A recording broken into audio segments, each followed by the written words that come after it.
نحمده ونصلي على رسوله الكريم أما بعد فأعوذ بالله من الشيطان الرجيم بسم الله الرحمن الرحيم ورفعنا لك ذكرك فإن مع العسر يسرا صدق الله العظيم.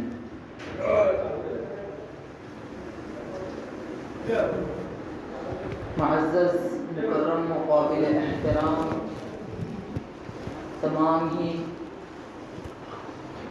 مسلمانان کرام، بزرگان دین، نوجوانان مسلم، اللہ رب العزت کا احسان و کرم ہے کہ اللہ رب العزت نے ہم تمام کو جمعہ کی نماز کے لیے حاضری کا موقع عنایت فرمایا ہے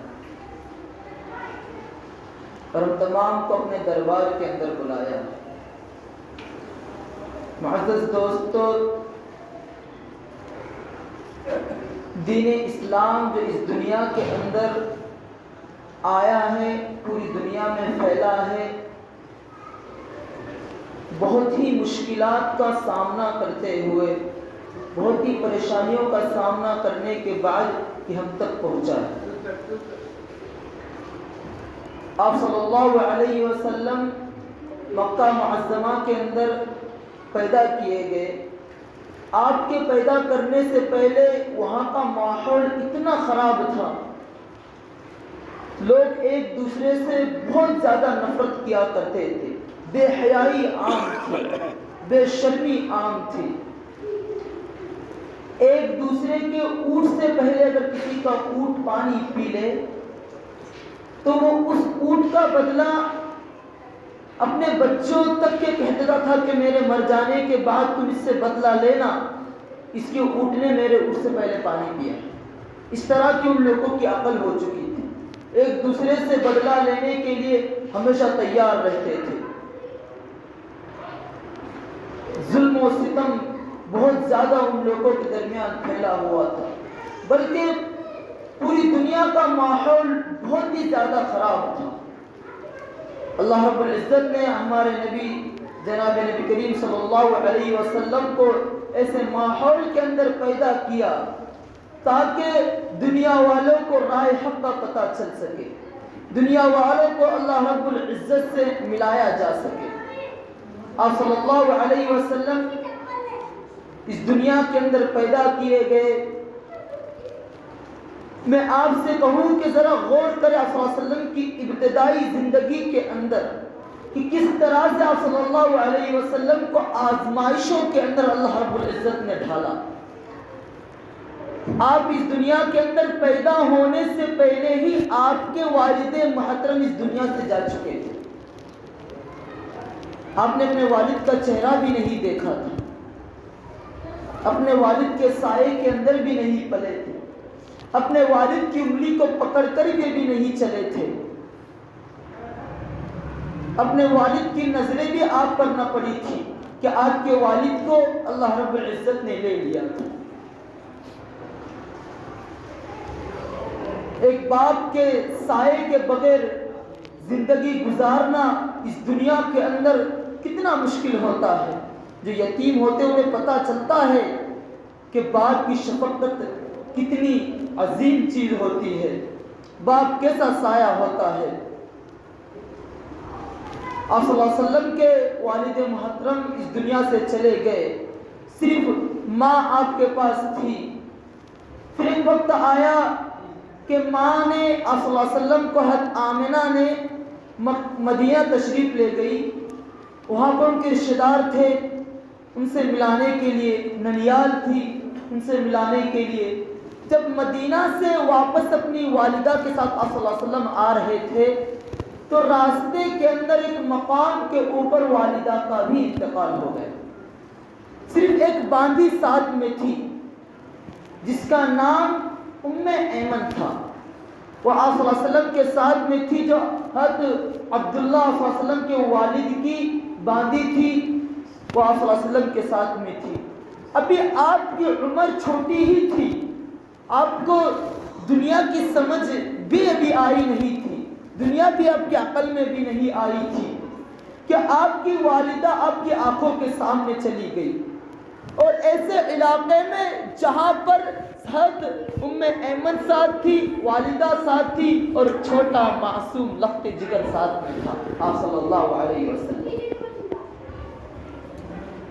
آپ صلی اللہ علیہ وسلم کے سامنے جب ماجرا ہوا، دیکھیں کس طرح سے اس چھوٹے بچے کی عقل اس وقت کیا کہہ رہی ہوگی، اس کا دل اس وقت کتنا غمگین ہوگا، کتنی مصیبتوں کے پہاڑ اس وقت اس دل پر ٹوٹے ہوں گے۔ لیکن یہ تمام تکالیف آپ نے برداشت کی، اپنی ماں کو خود اپنے ہاتھوں سے دفنایا۔ جب ماں کو دفنا کر کچھ آگے حضرت ام ایمن کے ساتھ چلے تو پھر دل للچایا، ماں کی محبت دل میں جگمگائی، اور پھر واپس پلٹ کر اپنی ماں کی قبر کی طرف دوڑے اور قبر کو چپک کر کے رونے لگے کہ میرا اب اس دنیا میں کون سہارا ہے۔ والد محترم بھی چلے گئے، امی جان بھی چلے گئی، یہ دنیا میرے لیے کیسی خالی ہو گئی، یہ دنیا میرے لیے بے سہارا ہو گئی۔ آپ صلی اللہ علیہ وسلم کی والدہ بھی اس وقت چلی گئی، صرف ایک چھوٹا سا لڑکا، نہ باپ کا سہارا نہ ماں کا سہارا۔ جب والدین کا سہارا نہیں ہوتا ہے اور اس دنیا کے ماحول کے اندر انسان چلتا ہے تو اس انسان سے پوچھے جس کے والدین اس دنیا میں نہیں ہے، اس کا دل کتنا غمگین ہوتا ہے، انہیں اپنے ماں باپ کی یادیں کتنا ستاتی ہے، وہ یتیم بچے انہیں اپنے ماں باپ کی کتنی یادیں آتی ہے، انہیں اس دنیا کیسی اکیلی معلوم ہوتی ہے۔ اور صلی اللہ علیہ وسلم کو ام ایمن نے وہاں سے مدینہ مکہ کے اندر لے آئی۔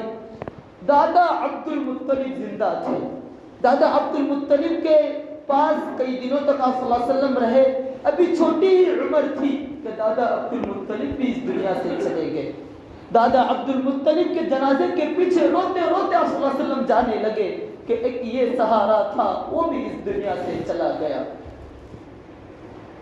ماں باپ کے بعد دادا دادی ایک سہارا ہوتے، لگتا ہے کہ ہمارے باپ کے مثل ہے، دادا ہمارے باپ کے مثل ہے، دادی ہماری ماں کے مثل ہے، وہ ہمیں دل لگاتے ہیں، سینے پر ہاتھ پھیرتے ہیں، ہمیں اپنے قریب رکھتے ہیں اگر والدین نہ ہو۔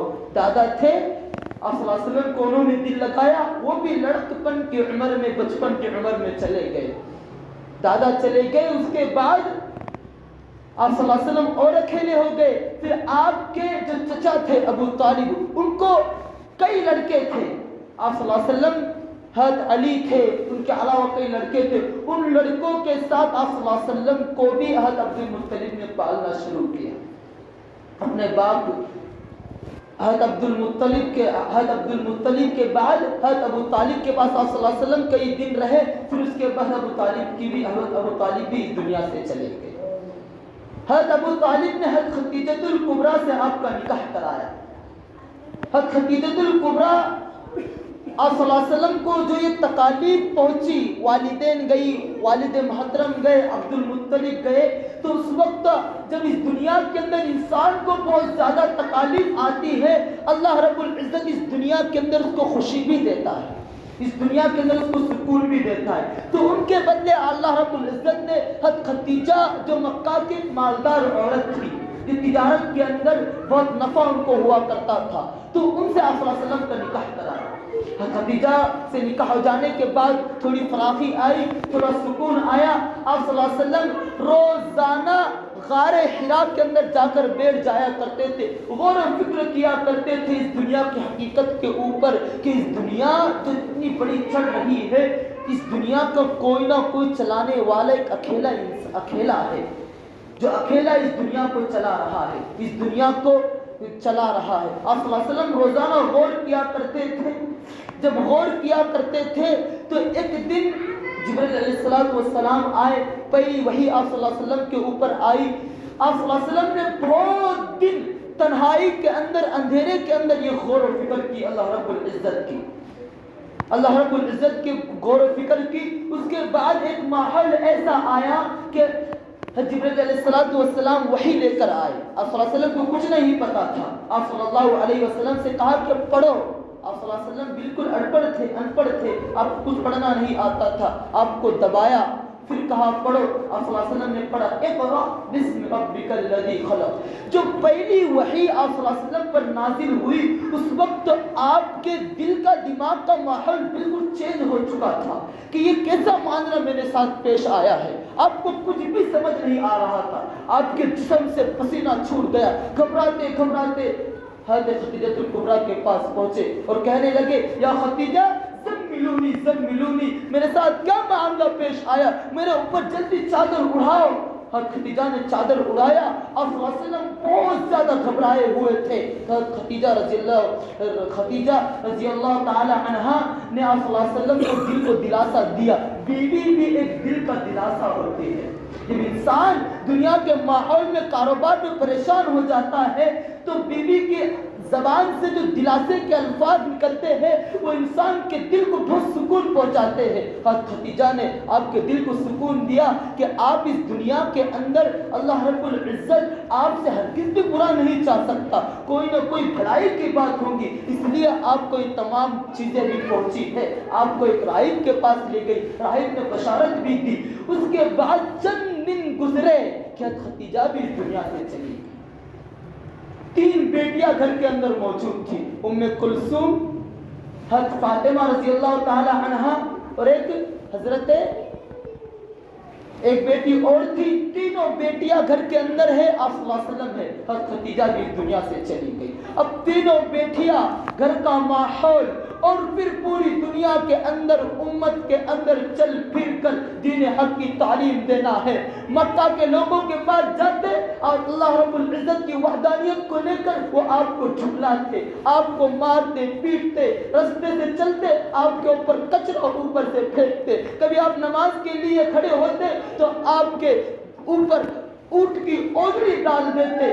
اونٹ کی اوجڑی آپ صلی اللہ علیہ وسلم کے اوپر سجدے کے اندر ڈال دیتے. طرح طرح کی تکالیف آپ کو دینے لگے پورے مکہ والے. جب آپ مکہ والے سے بہت پریشان ہو گئے, دیکھیں گھر کا ماحول کس طرح سے, گھر میں کس طرح سے پریشانیاں کھڑی ہوئی ہے. پھر پوری دنیا کی فکر ہے, پھر پوری دنیا کی فکر ہے. ہمیں اپنے گھر کی فکر ہوتی ہے, اس فکر کی خاطر ہم اپنے اللہ تعالیٰ کے راستے میں نہیں نکل پاتے.